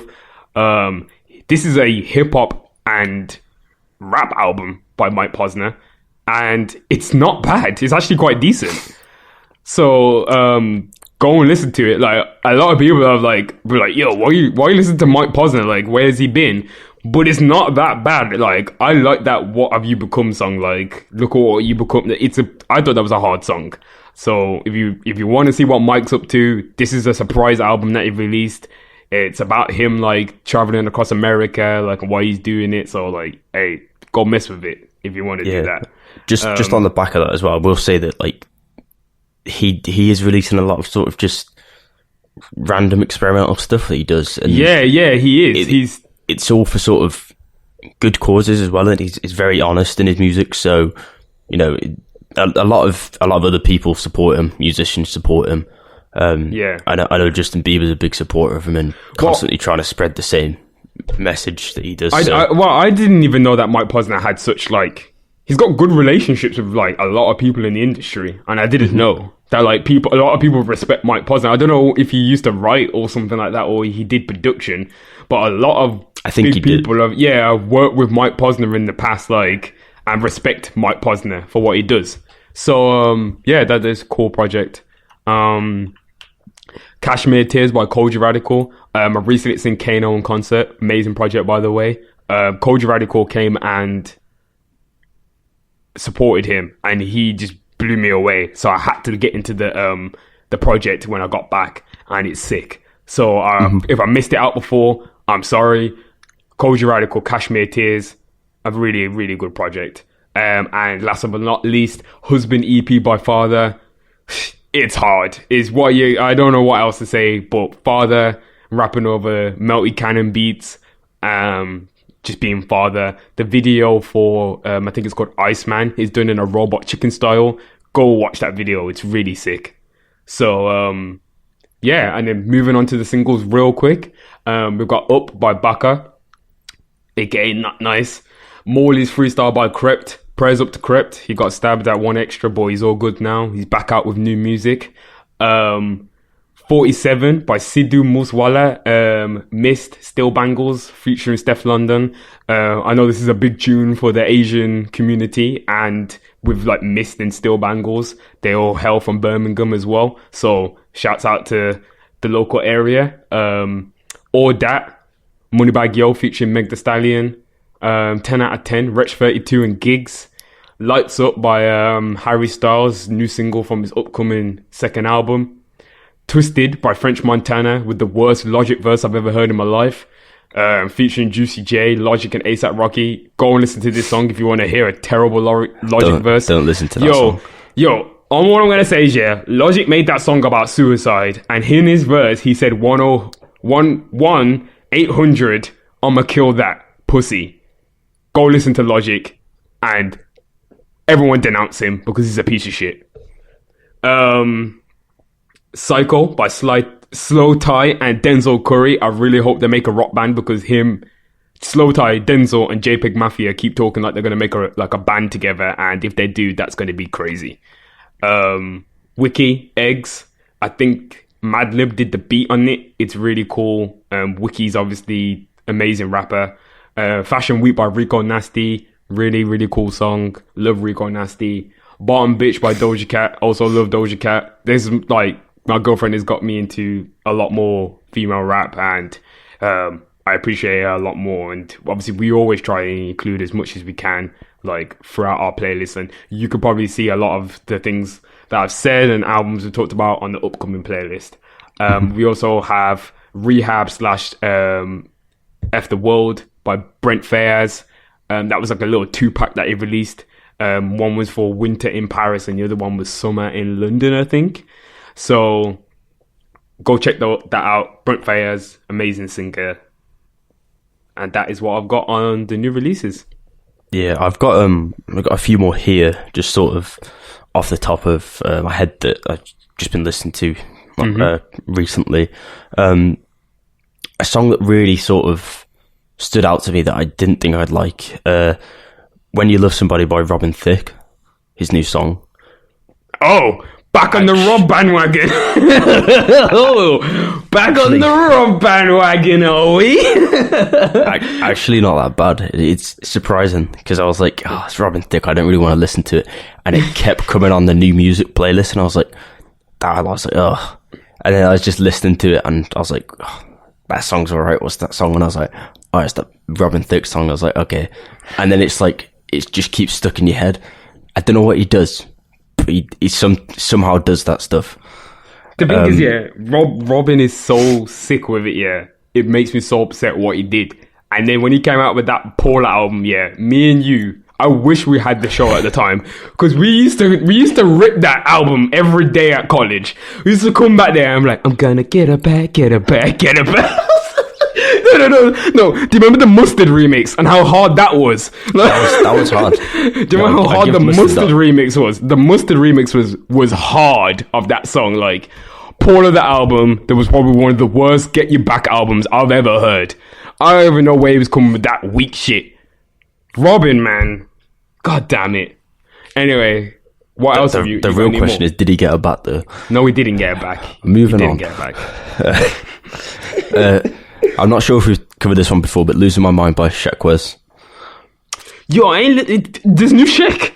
Yeah, it's not bad, but it's not to the heights that, you know. I feel like Shekwes, like, his hype took a nosedive, man. Like, he was on the top of the world, man. When Mud Boy dropped, I mean, when everyone was buddy singing Mo Bamba, like, and now it's just no one cares.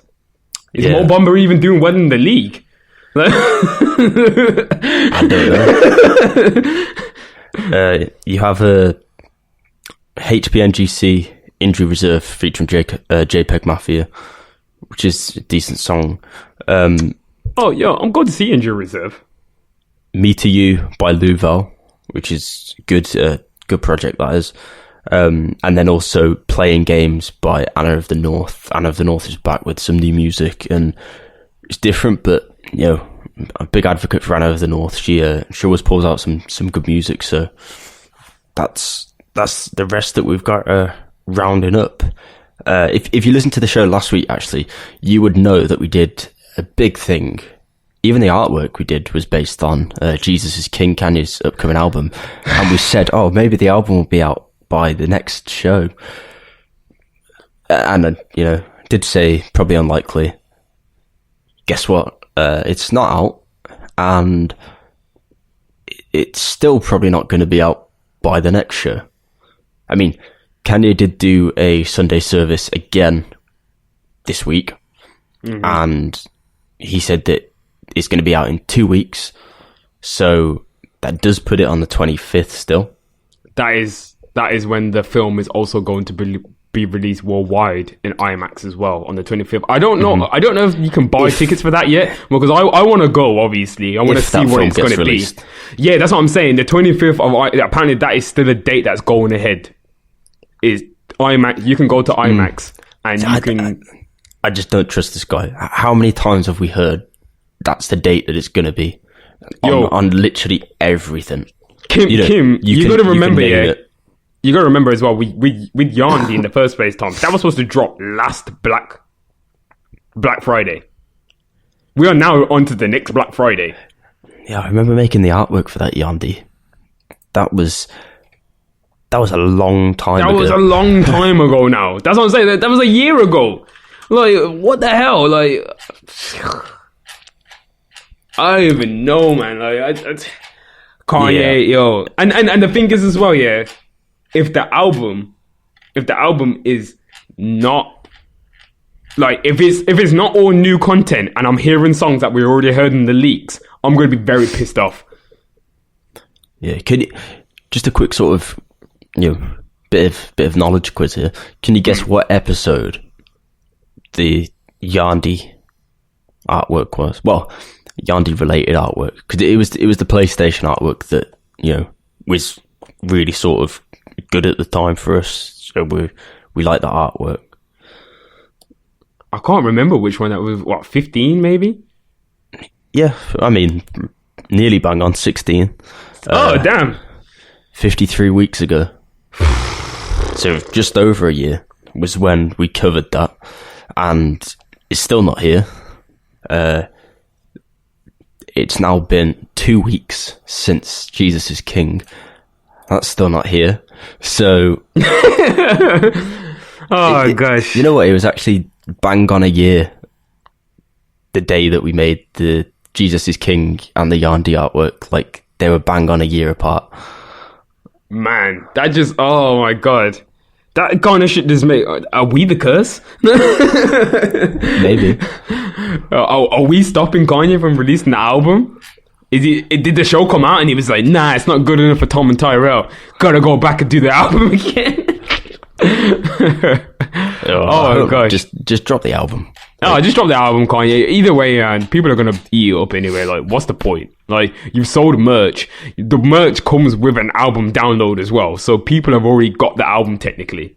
Just need to get the download of it. Do you know what I'm saying? So, I don't know, man. I don't know. I just don't know anymore. Kanye.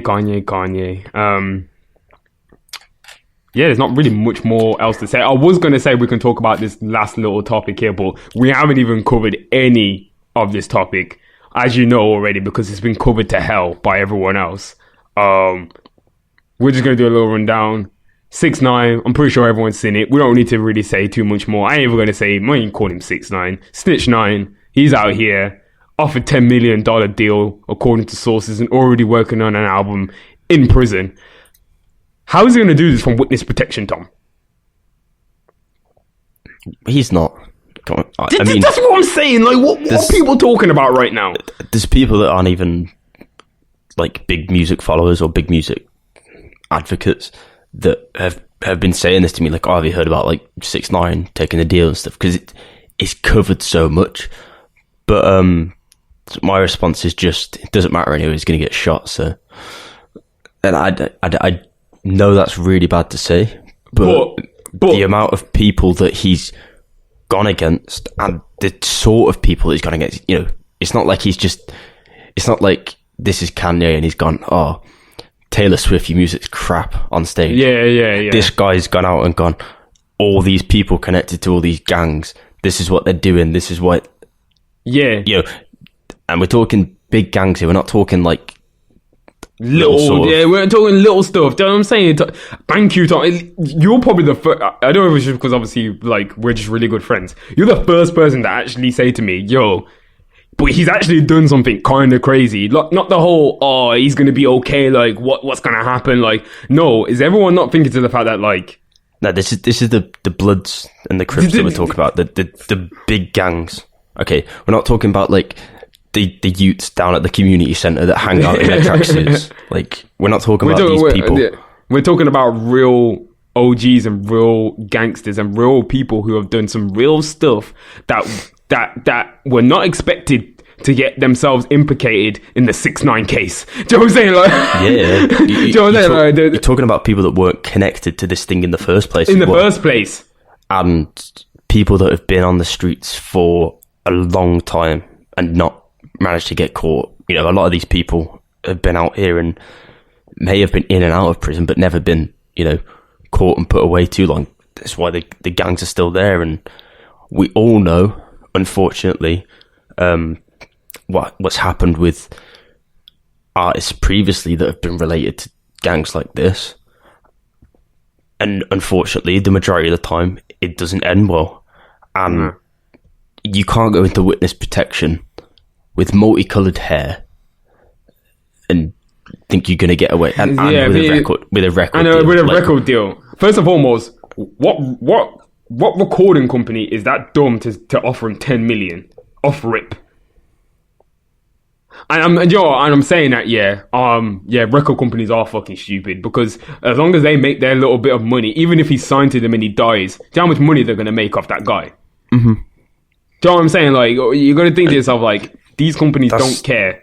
That's the reason, as much as, we were never sort of big fans of XXX Tenation, still respected music and stuff. It's what he made, but the people that own the rights to that and stuff like that, the amount of money they're making off it and pumping out, same with Lil Peep, stuff like that, the companies do take advantage of that. And oh man, unfortunately, things happen, they're not here with us anymore, and rest in peace. But you do have to think higher up logically now that these corporations don't care, and it's all a money-making business. It's the same as what we speak about in games. It's the same as what we speak about in the film industry. Money makes the world move. Money is what matters. Money is what makes the executives tick. That's all they care about. That's all they care about, man. That's what I'm saying. Like, we're obviously, I would love to have like a deeper discussion. We always say that we're going to have deeper. Don't worry, that is coming. We are going to have a deeper discussion on certain focused topics that we want to talk about, that we feel like people don't know about. So we'll leave it at that for now, because that was a heavy topic. Obviously, big prayers to anybody that's involved in the 6ix9ine case, and I hope shit's straight after, because it's looking a bit rocky at the moment. And if he's going to get out before December and start making music again, it's going to be fucking mayhem in the music industry.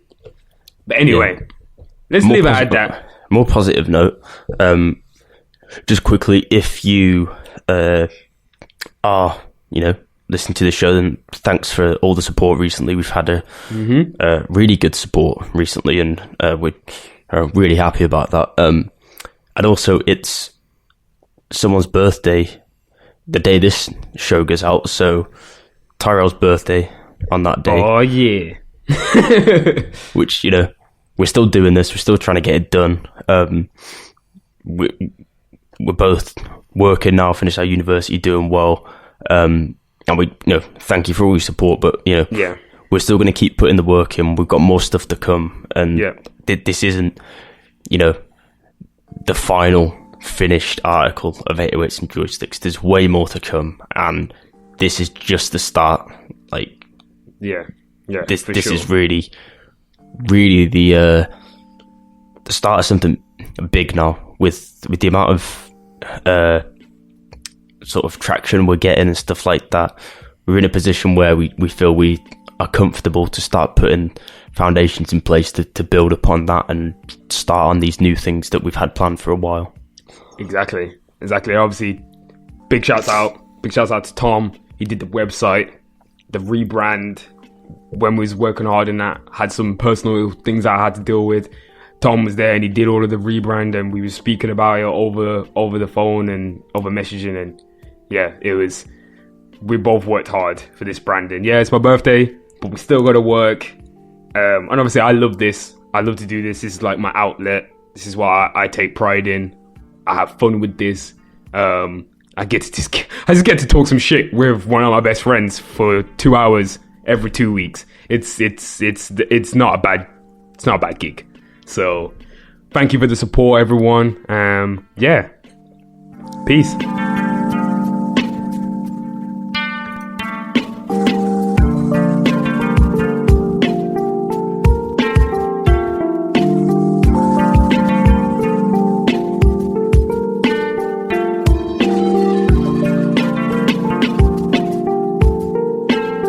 808s and Joysticks with Tom Stone and Tairell Haywood Brown.